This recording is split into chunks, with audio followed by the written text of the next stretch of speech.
नमस्कार दोस्तों, आपका स्वागत है पहलवान गुरुदिन ग्रुप ऑफ कॉलेज के यूट्यूब चैनल पर।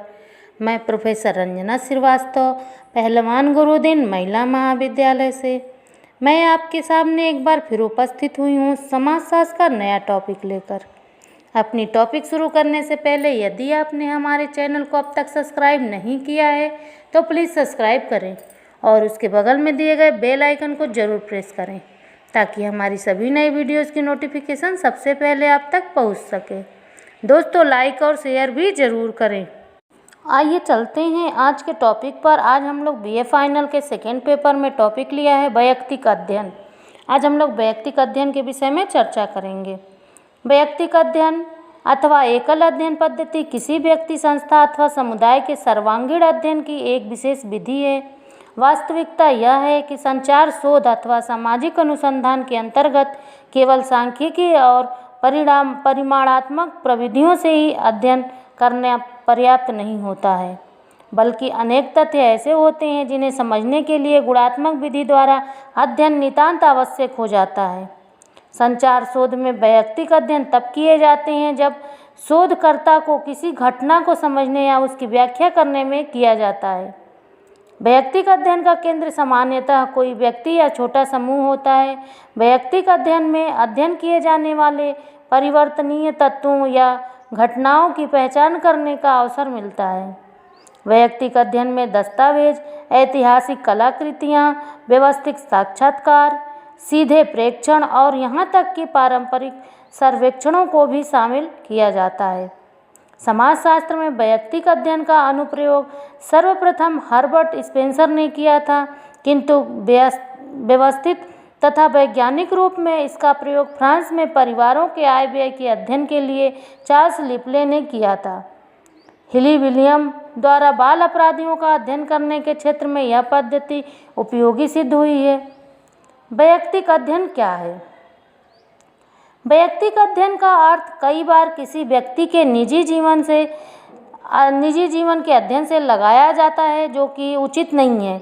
यह किसी भी सामाजिक इकाई, चाहे वह व्यक्ति हो या परिवार, समिति, संस्था या समूह आदि का विस्तृत और गहन अध्ययन है। इस प्रविधि का प्रयोग मनोचिकित्सा, समाज कार्य तथा अनुसंधान में किसी समस्या या इकाई के बारे में संपूर्ण ज्ञान प्राप्त करने के लिए किया जाता है। वैयक्तिक अध्ययन की परिभाषा। विद्वानों ने वैयक्तिक अध्ययन की परिभाषाएं निम्नलिखित दिए हैं।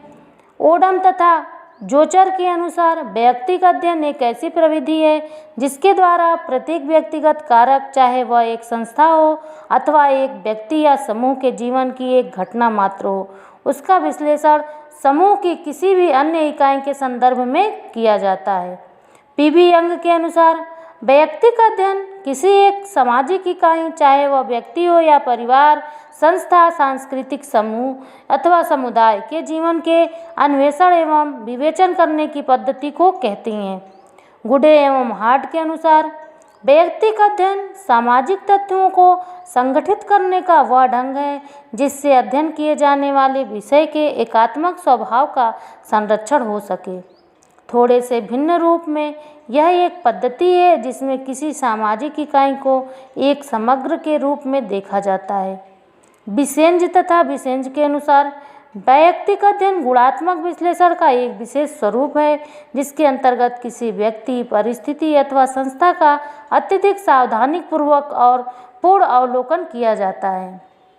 उपर्युक्त परिभाषाओं से यह स्पष्ट होता है कि वैयक्तिक अध्ययन पद्धति के अंतर्गत किसी एक सामाजिक इकाई से संबंधित सभी पक्षों का व्यापक, सूक्ष्म तथा गहन अध्ययन किया जाता है। एफ.एच. गिडिंस के अनुसार वैयक्तिक अध्ययन में अध्ययन की एक इकाई की एक व्यक्ति या उसके जीवन की एक घटना, एक राष्ट्र या इतिहास का एक युग भी हो सकता है। वैयक्तिक अध्ययन के प्रकार।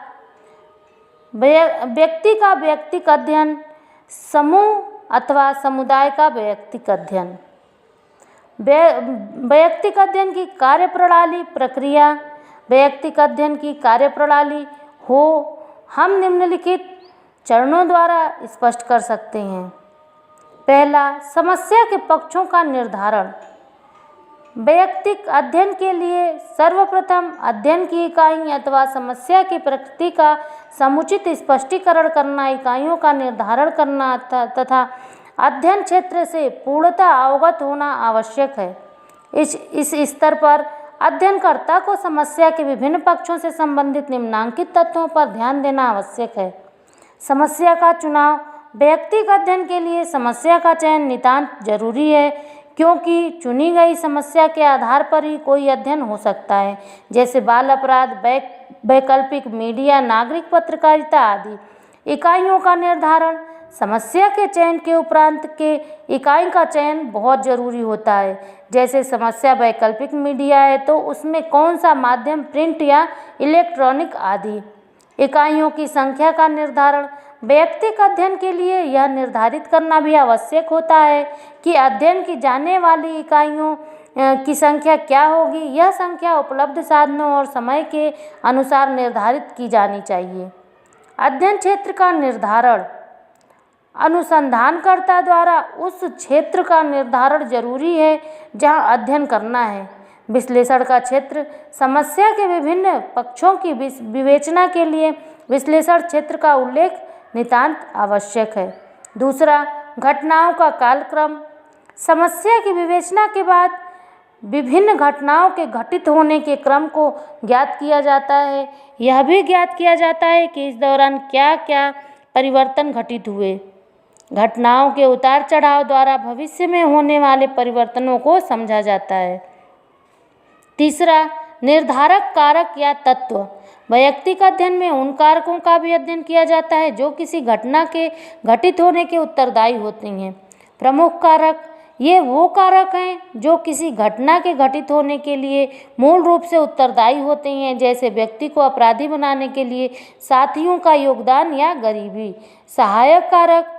ये वो कारक हैं जो प्रमुख कारकों की सहायता करते हैं, जैसे व्यक्ति को अपराधी बनाने में गरीबी के अतिरिक्त पुलिस का अत्याचार, माता पिता का उपेक्षापूर्ण व्यवहार एवं मानसिक तनाव आदि सहायक कारक हैं।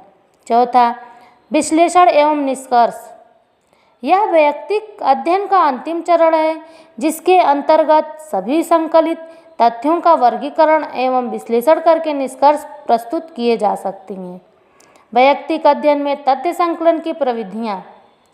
वैयक्तिक अध्ययन प्रविधि अन्य विधियों की भांति मात्र आंकड़े संकलन का एक उपकरण या साधन, बल्कि यह एक ऐसा तरीका है जिसमें इकाई का गहन अध्ययन किया जा सके। प्राथमिक व द्वितीय दोनों प्रकार के आंकड़े उपलब्ध करने पड़ते हैं ताकि इकाई के व्यवहार को ठीक से समझा जा सके। प्राथमिक सूचनाएं संकलन की प्रविधियाँ। प्राथमिक सूचनाएं संकलन करने के मुख्य स्रोत तथा उपकरण व प्रविधियाँ निम्नलिखित हैं। साक्षात्कार, अनुसूची, निरीक्षण। द्वितीयक सूचनाएं संकलन की प्रविधियाँ। द्वितीयक सूचना संकलन करने की सबसे प्रमुख प्रविधियाँ तथा उपकरण निम्नलिखित हैं। डायरियाँ तथा निजी पत्र। जीवन इतिहास। वैयक्तिक अध्ययन का महत्व। सामाजिक घटनाओं एवं समस्याओं के अत्यधिक सूक्ष्म और गहन अध्ययन में वैयक्तिक अध्ययन अत्यधिक व्यवहारिक एवं उपयोगी सिद्ध हुआ है। मनोचिकित्सक का मत है कि अधिकांश बीमारियां मन जनित होती हैं, अतः इनका वैयक्तिक अध्ययन के द्वारा इलाज किया जा सकता है। कूले ने इस पद्धति को स्पष्ट करते हुए लिखा है कि वैयक्तिक अध्ययन हमारे बोध ज्ञान को विकसित करती है और जीवन के बारे में एक अंतर्दृष्टि प्रदान करती है। कूले के इस कथन के संदर्भ में वैयक्तिक अध्ययन पद्धति के प्रमुख गुणों द्वारा उपयोगिता को निम्नांकित रूप में समझा जा सकता है। इकाई का गहन अध्ययन। इसमें इकाइयों का गहन अध्ययन किया जाता है। समाजशास्त्री वर्गेस ने वैयक्तिक अध्ययन को सामाजिक सूक्ष्म दर्शक यंत्र कहा है। वैध प्रकल्पनाओं का निर्माण। अनेक उपयोगी एवं वैध उपकल्पनाओं के निर्माण में वैयक्तिक अध्ययन सहायक होते हैं। अध्ययन प्रपत्रों के निर्माण में सहायक।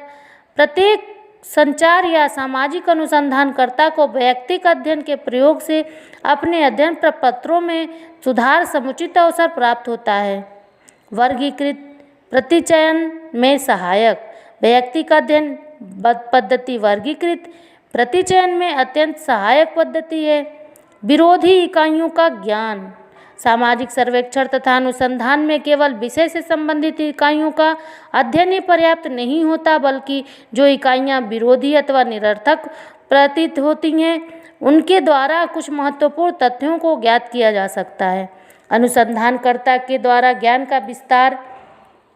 अध्ययनकर्ता जब अध्ययन की जाने वाली इकाई के निकट संपर्क में आता है तो उसे अध्ययन के विभिन्न पक्षों का विश्लेषण करने की एक स्वयं अंतर्दृष्टि प्राप्त हो जाती है। विषय के प्रति अध्ययनकर्ता की यह रुचि एवं ज्ञान बहुत बड़ी सीमा तक अध्ययन की सफलता में सहायक होते हैं। मनोवृत्तियों के अध्ययन में सहायक। मनोवृत्तियों से संबंधित गुणात्मक विशेषताओं का अध्ययन करने में वैयक्तिक पद्धति सबसे उपयोगी एवं कारगर है। दीर्घ प्रक्रियाओं का ज्ञान। वैयक्तिक अध्ययन एक ऐसी पद्धति है जिसके द्वारा अध्ययनकर्ता अध्ययन इकाई के अतीत, वर्तमान और भविष्य को समझकर तथा उनका समन्वय करके यथार्थ निष्कर्ष देने में सफल हो सकता है। वैयक्तिक अध्ययन की विशेषताएं।